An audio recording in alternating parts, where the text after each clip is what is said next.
और चलिए शुरुआत करेंगे एक अहम खबर के साथ। भलेसा डोडा के शिनगनी पंचायत के सिवली इलाके में खुदाई के दौरान कुछ प्राचीन चीजें मिली हैं, जिसके बाद वहां पर आने जाने वाले लोगों का तांता लगा हुआ है। खुदाई के दौरान कुछ पत्थर प्राचीन आकृतियां मिली हैं जो सनातन धर्म से संबंधित बताई जा रही हैं। इस इलाके के लोगों की मान्यता है कि जब भी किसी की मृत्यु होती है तो पत्थर की आकृति बनाकर उसमें से पानी को बाहर निकाला जाता है। इस इलाके की 93 वर्षीय बुजुर्ग महिला बताती हैं कि अगर ये चीजें यहाँ पर मिली हैं तो इनकी आयु 300 वर्ष से भी ज्यादा हो सकती है, क्योंकि उन्होंने भी इसके बारे में कभी नहीं सुना है। उन्होंने ये इन बाउलियों के आगे से दीवार लगी थी और ये नल भी लगाए थे। हाँ, तो इस लिहाजा इस पानी ये ही जा रहा था कहीं, तो उस हिसाब से हमने ये जसवंत जी गुजर गए, हमारे भाई जसवंत जी, तो उनके लिए भी नल यहाँ पे डाला तो वो पानी वहाँ पे रुक गया। 2 दिन चला और उसके बाद ये पानी रुक गया। फिर हमने ये सलाह की कि जी इस पानी को हम ज़रा ऊपर से हाइट से इसको निकालेंगे तो ताकि ये नल ऊपर से लगे और पानी आगे की तरफ निकले। तो ये हम कटाई इसको करते करते तो यहाँ पे ये पुराना पानी निकल गया, ये बाउलियाँ भी पुरानी निकल गई और यहाँ पे कुछ निकल गई। तो यही बात है। तो आपने कभी अपने बुजुर्गों से? नहीं, बुजुर्गों से नहीं सुना हमने कि यहाँ पीछे ये बाउलियाँ हैं या कुछ है या नल हैं, इन नालों में पानी पुराने ये जो नल निकले यहाँ पे और तो इनमें पानी चल रहा था और ये हमारे बुजुर्गों ने भी नहीं सुना है। बहुत ही पुरानी चीज़ें जो हैं वो मिली हैं यहाँ पर, जो हमारी धरोहर और संस्कृति का हिस्सा हैं। ख़ास करके जो पत्थर पे जो पेंटिंग्स है, मतलब उस समय की कलाकारी को दर्शाता है। और ख़ास करके जो बावली बनी है, जिसे बावली कहते हैं, और जो यहाँ पे पानी होता है कि किसी की मृत्यु के बाद उसकी याद में पानी डाला जाता था, इसलिए डाला जाता था कि उसके पुण्य के लिए। आज भी आप कई जगहों पे देखते हैं उसी की संस्कृति का हिस्सा है, एक हिंदू संस्कृति का हिस्सा है कि हम जिस व्यक्ति की मृत्यु हो जाती है उसके वही खुदाई यहाँ पर चल रही थी कि वहाँ पे उन्होंने पानी डालना था। लेकिन खुदाई करते करते यहाँ पर पानी निकला और पानी निकलते निकलते जब और खुदाई हुई तो यहाँ पर जो ये कुछ मूर्तें मिली, जिनको आपने भी बताया है और हम भी सभी ने देखा। और ख़ास करके यहाँ के जो 90 साल की माता जी हैं, उनसे हमारी बात हुई और उन्होंने कहा कि हमारे जब हम बचपन से यहाँ पर हैं हमने ऐसे नहीं सुना, अपने बुज़ुर्गों से किसी से भी नहीं सुना। तो और खुदाई की ज़रूरत है, संभावना ये है कि यहाँ पर और भी कुछ मिल सकता है। चलिए आगे बढ़ेंगे। केंद्रीय गृह मंत्रालय का उच्च स्तरीय दल जम्मू में है और आज उच्च स्तरीय बैठक होगी। ये दल बैठक में समग्र सुरक्षा हालात का जायजा लेगा। कल एलजी मनोज सिन्हा से इस दल ने मुलाकात की थी। ये दल दिल्ली लौटकर गृह मंत्रालय को अपनी रिपोर्ट सौंपेगा।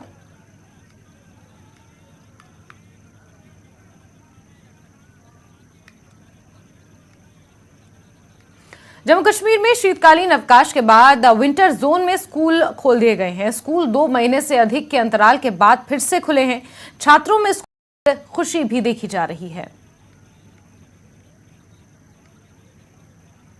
Today, because after a long time we are back to our school, even after 3 months, and I'm feeling so happy today.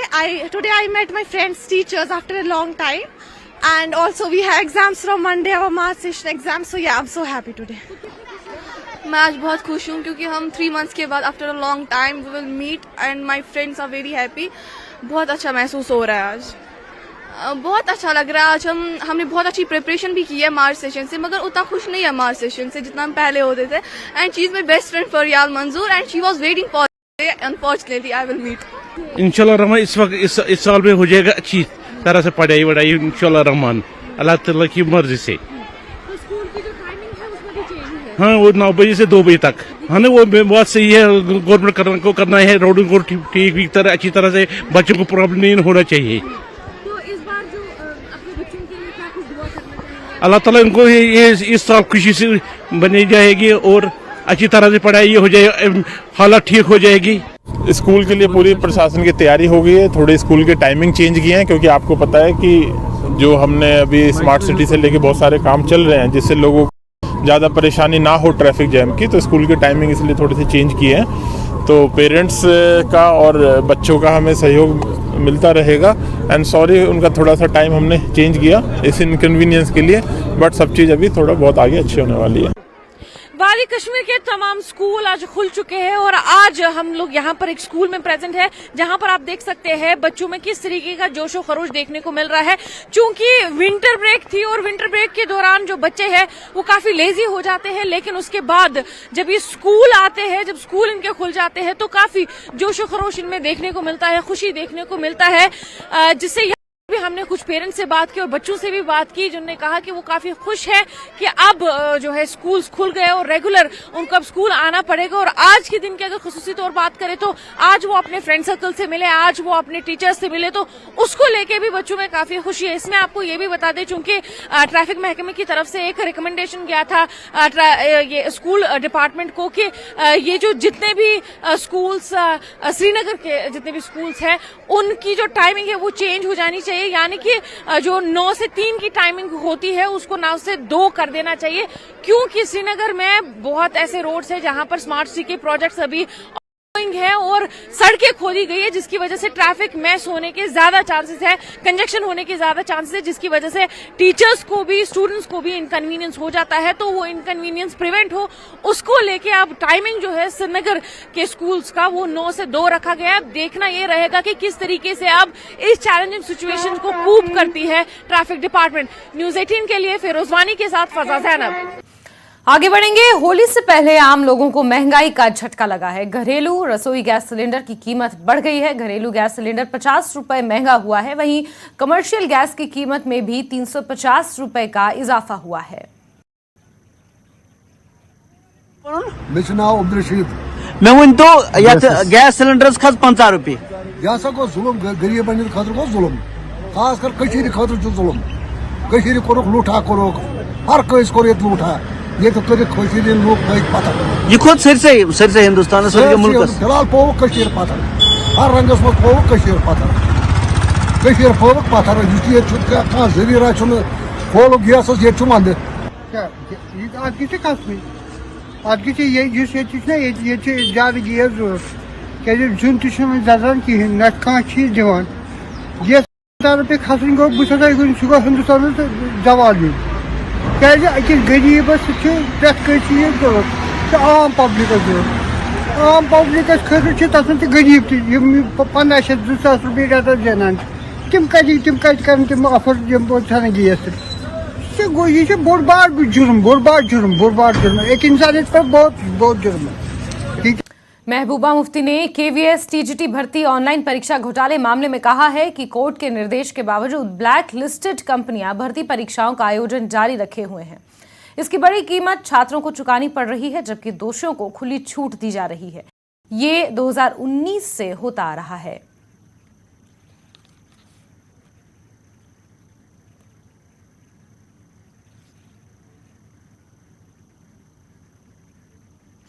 चलिए आगे बढ़ेंगे। एलजी मनोज सिन्हा ने टैक्स कलेक्शन के लिए कर्तव्य जागरूकता पहल को आज लॉन्च किया है। इस अवसर पर एलजी ने जम्मू कश्मीर के शीर्ष 10 जीएसटी भुगतानकर्ताओं को सम्मानित भी किया।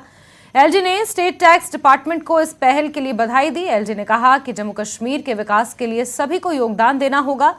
प्रॉपर्टी टैक्स पर जारी घमासान पर बोलते हुए एलजी ने कहा कि जम्मू श्रीनगर और नगर पालिका क्षेत्रों में 5,20,000 घर हैं, जिनमें से 2,06,000 को कोई टैक्स नहीं देना होगा।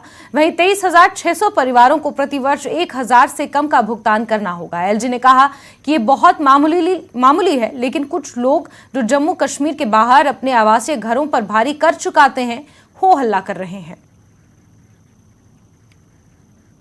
प्रॉपर्टी टैक्स पर काफी चर्चा हो रही। कुछ आंकड़े मैं केवल आपके ध्यान में रखना चाहता हूं ताकि स्थिति स्पष्ट हो जाएगी। कुल जम्मू, श्रीनगर और बाकी जो शहरी क्षेत्र, आप म्यूनिसिपैलिटी कह लीजिए, या कुल शहरी क्षेत्रों में 5,20,000 घर हैं। कॉरपोरेशन हो, म्यूनिसिपल काउंसिल्स हो, सब मिला करके 5,20,000 घर हैं, जिसमें 2,06,000 घर ऐसे हैं जो 1,000 स्क्वायर फुट से कम के हैं। अब अगर परसेंटेज आप निकालेंगे तो ये मोटा मोटी 40% घर है जिस पर कोई टैक्स नहीं है। मैं इसको दोहरा रहा हूं, जम्मू कश्मीर के शहरी क्षेत्रों में जो लोग रहते हैं 40% लोगों पर कोई हाउस टैक्स, कोई कर नहीं है। 2,03,600 ऐसे घर हैं 5,20,000 में से जिनको 1,000 के नीचे एक वर्ष में, महीने में नहीं, एक वर्ष में 1,000 के नीचे देना है। और ये जम्मू और श्रीनगर शहर में किसी का 1,000 जा सकता है, बाकी सबका 600 के नीचे रहने वाला। तो ये 2,03,600 में से 80% ऐसे हैं जो वर्ष भर में 600 रुपया देने वाले। अगर मैं तुलना करता हूं, मैं दिल्ली, चंडीगढ़, मुंबई से नहीं करूंगा, मैं कर रहा हूं शिमला से, मैं कर रहा हूं अंबाला से, मैं कर रहा हूं देहरादून से। तो मित्रों, 1/10 ऑफ शिमला, देहरादून एंड अंबाला, 1/10 से भी कम है ये टैक्स। मैं शॉप्स की बात भी करना चाहूंगा। कुल 1,01,000 शॉप्स हैं शहरी क्षेत्रों में, जम्मू, श्रीनगर, बाकी वो उधमपुर कहिए, कठुआ कहिए, या किसी म्यूनिसिपैलिटी में कहिए, बारामूला कहिए, कहीं भी। इसमें 46,000 शॉप्स ऐसी हैं जिनको एक साल में 700 से कम रुपया टैक्स देना है। 46,000 माने मोटा मोटी 45% शॉप्स ऐसी हैं जिनको 50 रुपया महीना देना है।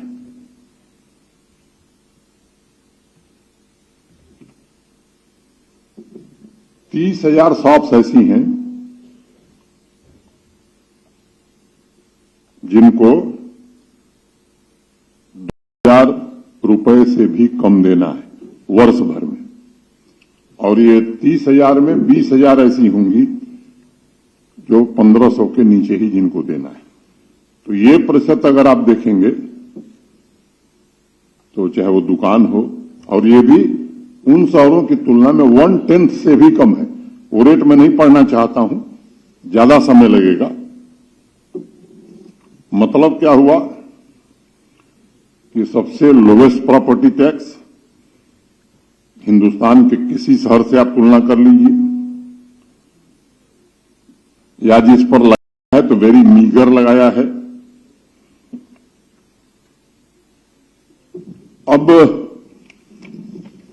कुछ लोग हैं दिल्ली में 50,000 रुपए टैक्स दे रहे हैं। 50,000 रुपया, उनकी तस्वीर मेरे पास है, उनके घरों के बाहर उनके नाम लिखे हुए हैं, और यहां कह रहे हैं कि साहब हम 1,000 भी नहीं देंगे। मैं सबसे अनुरोध करना चाहता हूं, जैसा मैंने पढ़ा, सरकार और प्रशासन का प्राथमिक दायित्व है कि सामान्य लोगों को दिक्कत न हो, और इसका पूरा ध्यान रखा गया है। मोटे तौर पर 75-80% जो आबादी है उसका पूरी तरह से ध्यान रखा गया है। अब जिनको वास्तव में टैक्स देना चाहिए, मेहता जी ठीक कह रहे थे, वो बाकी लोगों को उकसाने की कोशिश कर रहे हैं। देश के हर शहर, हर राज्य में लग गया। हम भी और सीधे रुक करेंगे हमारे सहयोगी मनोज कौल का जानकारियों के साथ इसी खबर पर जुड़े हुए हैं। मनोज, मैं समझती हूं कि ये सिंपोजियम आपने भी अटेंड किया होगा, और प्रॉपर्टी टैक्स को लेकर, जीएसटी कलेक्शन को लेकर, यानी कुल मिलाकर टैक्स के ऊपर जागरूकता फैलाने के लिए इस सिंपोजियम को ऑर्गेनाइज किया गया था। क्या कुछ इसके की पॉइंट्स रहे, क्या कुछ मेन बिंदु रहा, जरा तफसील से बताइए मनोज।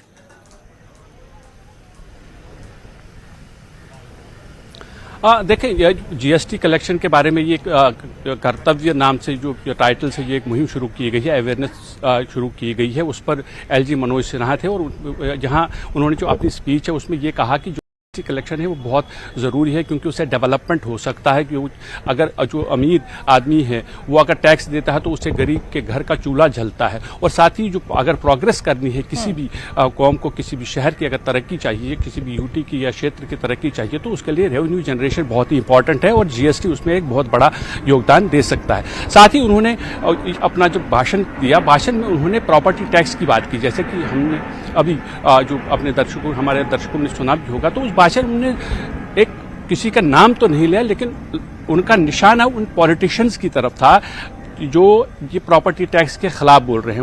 उनका साफ कहना था कि जो प्रॉपर्टी टैक्स लगाया गया है, जो लगाया जाएगा 1 अप्रैल से जम्मू कश्मीर के अंदर, उसमें मैक्सिमम लोग जो हैं, मैक्सिमम परसेंटेज जो लोगों की है, उनको या तो टैक्स देना ही नहीं है या बहुत कम टैक्स देना है। लेकिन जो पॉलिटिशियन इस पर शोर करते हैं, जो पॉलिटिशियन ये कहते हैं कि प्रॉपर्टी टैक्स लगाना नहीं चाहिए, ये सही वक्त नहीं है, इकोनॉमिक कंडीशन ठीक नहीं है, उस पर उन्होंने बिल्कुल ये साफ कहा कि वो दिल्ली में या बाकी जो शहरों में उनके घर है, जहाँ वो 50-50 हज़ार रुपये का सालाना टैक्स देते हैं, वही लोगों को भड़का रहे हैं। यानी उनका सीधा निशाना जो था वो उन पॉलिटिशियंस पे था, वो उन पॉलिटिकल पार्टीज पे था जो प्रॉपर्टी टैक्स की मुखालिफत कर रहे हैं, जो इसके खिलाफ बोल रहे हैं, कह रहे हैं कि ये सही वक्त नहीं है। साथ ही एलजी मनोज सिन्हा से हमने ये पूछा था कि जो यहाँ पॉलिटिकल पार्टीज हैं, उन्होंने उनका ये कहना है कि ये फैसला जो है ये छोड़ना चाहिए था ये चुनी हुई सरकार पर। तो उस पर एलजी मनोज सिन्हा ने ये कहा कि अभी देखें कि हर जगह से इस तरह के प्रस्ताव आ रहे हैं और हर जगह पे टैक्स जो है प्रॉपर्टी टैक्स लगाया जा रहा है, और जम्मू कश्मीर में बहुत कम इसलिए रखा गया है क्योंकि हमने ये सोचा कि यहाँ पर जिस तरह की इकोनॉमिक कंडीशंस रही हैं उसको ध्यान में रखा गया है। और कोशिश ये है कि जो टैक्सेस जो यहाँ से कलेक्ट हों, वो एक तो वो उन टैक्सेस का अच्छा उपयोग हो, उससे अच्छी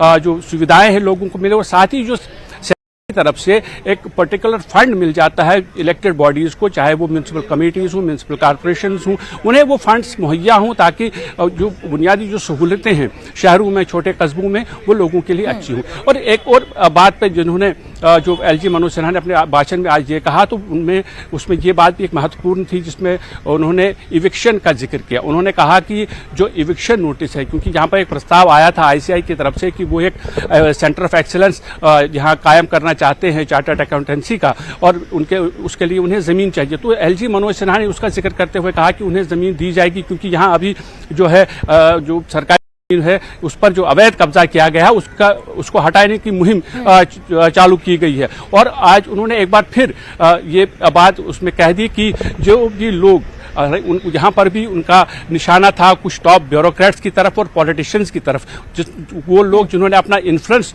यूज किया और उसके बाद सरकारी ज़मीन अपने नाम कर ली, उनको हम बिल्कुल बख्शेंगे नहीं। सरकार उनके खिलाफ कार्रवाई लगातार जारी रहेगी। जबकि एक बार फिर उन्होंने इस बात को दोहराया कि जो गरीब लोग हैं, जिनके पास छोटी छोटी ज़मीन है, उन्हें छेड़ा नहीं जाएगा। तो कुल मिलाकर ये देखा जाए तो आज जहां प्रॉपर्टी टैक्स की बात की, जहां टैक्स कलेक्शन की, जहां जम्मू कश्मीर को आगे बढ़ाने की बात की, वहीं आज मनोज सिन्हा ने उन पॉलिटिशियंस को, चाहे वो इविक्शन की बात हो या प्रॉपर्टी टैक्स की बात हो, उनको निशाना बनाया और ये कहा लोगों से कि ये लोग, जैसा कि एलजी ने कहा कि ये लोग गलत अफवाहें फैला रहे हैं, लोगों को गुमराह कर रहे हैं, उन्हें उनके उन बयानात की तरफ नहीं जाना चाहिए, जो वो स्टेटमेंट्स देते हैं उस तरफ ध्यान नहीं देना चाहिए, क्योंकि सरकार जो है वो लोगों की बेहतरी के लिए, भलाई के लिए ये सब काम कर रही है। बिल्कुल मनोज, क्योंकि हम अमूमन अपने कॉन्स्टिट्यूशन का हवाला देते हैं और फंडामेंटल राइट्स की बात करते हैं, लेकिन फंडामेंटल राइट्स के साथ साथ फंडामेंटल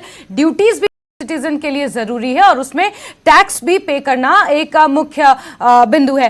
मनोज, बहुत शुक्रिया तमाम जानकारियां दर्शकों तक पहुंचाने के लिए। और खबरों के सिलसिले को आगे बढ़ाते हैं। इस मौके पर एलजी मनोज सिन्हा ने कहा कि एविक्शन ड्राइव के हवाले से कुछ लोग झूठा प्रचार कर रहे हैं। सरकारी जमीन हड़पने के लिए अपने पद का दुरुपयोग करने वालों को बख्शा नहीं जाएगा। अगर देश आत्मनिर्भर हो रहा है तो जम्मू कश्मीर को भी आत्मनिर्भर होना पड़ेगा, होना चाहिए। और हम कैसे विकसित राज्यों की श्रेणी में आवें, इस दिशा में हम सबको मिलकर के काम करने की आवश्यकता है। और इसके लिए आवश्यक है कि हम ज्यादा से ज्यादा रेवेन्यू जनरेट करें। मैं एक बात अभी के वक्त था जो चार्टर्ड अकाउंटेंट एसोसिएशन से हैं, उन्होंने कहा जमीन, तो जमीन आपको दे दी गई। मैं आज ये घोषित करता हूं, आप सेंटर ऑफ एक्सेलेंस यहाँ बनाइए। रश्मि सिंह जी को आप प्रस्ताव दे दीजिए जल्द से जल्द, क्योंकि अभी एक जमीन खाली करो अभियान चला था। अब उस जमीन का उपयोग क्या होगा जो खाली हुई है, अवैध ढंग से जिन लोगों ने कब्जा किया था। तो कल एक फैसला हमने किया कि ऐसे ही सेंटर ऑफ एक्सेलेंस बनाएंगे, स्पोर्ट्स फील्ड बनाएंगे, डिफरेंट डिपार्टमेंट्स, स्कूल कॉलेज अस्पताल बनाएंगे। तो सरकार की जमीन अगर गलत लोगों ने कब्जा किया था, वो सरकार के पास आई है, तो उसका उपयोग पूरी तरह से जम्मू कश्मीर के सामान्य नागरिकों के लिए हो, ये हमारा अंतिम फैसला है। और इसलिए मैंने आपसे कहा कि जमीन की अब हमारे पास कोई कमी नहीं है। कुछ लोग साजिश के तहत लोगों को गुमराह, जब अभियान चलाया था हमने इंक्रोचमेंट, एंटी इंक्रोचमेंट है, मुझे मालूम है, मैंने एक बार नहीं 10 बार कहा कि एक भी गरीब आदमी को नहीं छुआ जाएगा, लेकिन किसी रसूखदार को बख्शा भी नहीं जाएगा। जिन लोगों ने पदों पर रहते हुए कानूनों का दुरुपयोग करके अपने अपने परिवार की भलाई के लिए और सामान्य जनता के हितों को गिरवी रख करके जम्मू कश्मीर को बंधक बनाया था, वो समय अब समाप्त हो गया है। आम आदमी की आवाज सुनी जाएगी, आम आदमी के हक में फैसले लिए जाएंगे। प्रॉपर्टी टैक्स को लेकर श्रीनगर नगर निगम के मेयर जुनैद आजम मत्तू ने कहा कि लोकतांत्रिक प्रक्रिया के तहत प्रॉपर्टी यूएलबी की जानी चाहिए थी। मत्तू ने सवाल उठाया और कहा कि अगर यूएलबी चुने जाते हैं तो उनके द्वारा चर्चा की जानी चाहिए। उन्होंने कहा कि वो इसके विरोध नहीं है, लेकिन एक संवैधानिक प्रक्रिया को नजरअंदाज कर दिया गया। मत्तू ने कहा कि एलजी से मामले पर पुनर्विचार करने का अनुरोध किया गया है। इसका मसला है, मैंने उसमें वजाहतन ये बताया कि मेरा मानना है कि प्रॉपर्टी टैक्स का जो प्रोसेस है यूएलबीज के थ्रू डेमोक्रेटिकली जाना चाहिए था। प्रॉपर्टी टैक्स के कॉन्सेप्ट को मैंने अपोज किया है नहीं, लेकिन एक इंस्टीट्यूशनल मैकेनिज्म था, उसको शायद बाईपास किया गया है। और मैंने एलजी साहब से भी दरख्वास्त की है कि उस पर एक नज़र-ए-सानी हो कि अगर यूएलबीज इलेक्टेड है तो इलेक्टेड यूएलबीज के थ्रू उसको डिस्कस किया जाना चाहिए था। उस पर एक प्रोसेस ऑफ डेलिब्रेशन होनी चाहिए थी लेजिस्लेटिव। जहाँ तक एलजी साहब ने कल का जो इवेंट था उसमें वाज़ेह तौर ये भी बताया है कि एक बहुत ही nominal property tax lowest in the country लग रहा है, एग्जेम्पशन है बहुत लोगों की, 1/3 जो पॉपुलेशन है वो ऑलमोस्ट एग्जेम्प्टेड है। महीने का कुछ उन्होंने कहा कुछ 1100 के आसपास एक साल का प्रॉपर्टी टैक्स है। मेरा उससे कोई my point of intervention is not the property tax itself. मेरा पॉइंट ऑफ इंटरवेंशन ये था और ये है कि डेमोक्रेटिक इंस्टीट्यूशंस को इसमें करना चाहिए था, एम्पावर भी करना चाहिए था टू टेक दिस कॉल।